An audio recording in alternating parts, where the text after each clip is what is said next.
Srpska pravoslavna crkva je zapravo jedna paramilitarna, parapolitička institucija koja se puno više bavi ovim što sam rekao negoli vjerom i Bogom i ona je zapravo glavni promicatelj velikosrpskih ideja, ekspanzionizma, šovinizma, imperijalizma, a na ovim prostorima takve ideje se mogu provesti jedino ratom.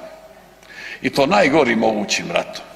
Onim ratom u kome je genocid, u kome su etnička čišćenja, metodom spaljene zemlje i tako dalje.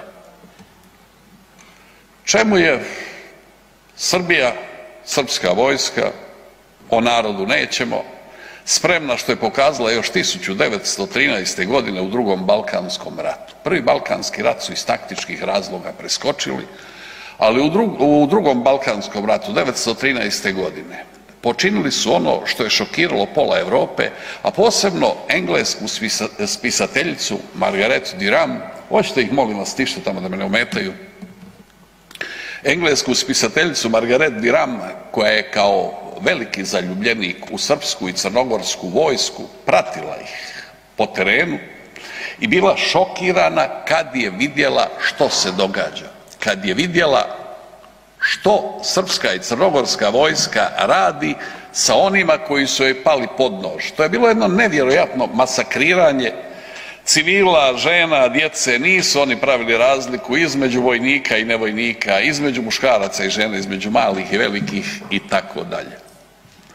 Ovu sintagmu podnož sam namjerno spomenuo zbog jednog poznatog Srbina Dimitrija Tucovića, za koga kažu da je najpoznatiji Srbin iz druge polovine 19. i početka 20. stoljeća. On je uz ostalo bio i srpski vojnik, odnosno bio je kapetan i sudjelovao je u srpskoj vojsci i užasnut je bio ponašanjem svojih kolega u albanskom selu Ljume, gdje je 500 civila izmasakrirano. Ali gdje je problem? Rezervisti, rezervni oficiri srbijanske vojske su htjeli biti malo blaži. Međutim, iz vrhovne komande je stigla zapovjed ruši, pali i sve pod nož. Kad su im poslali obavijest i izvješće da su ostale samo žene i djeca, opet je stigla ista zapovjed pod nož, ruši i pali. I onda najdirljivija scena, opis, Tucovićev opis, dakle tog Srbina, koji gleda što njegovi kolege rade, kako mlade Albanke sa ženama, mlade albanske žene sa djecom u naručju padaju pokošene rafalima, kako ta djeca vrište i tako dalje.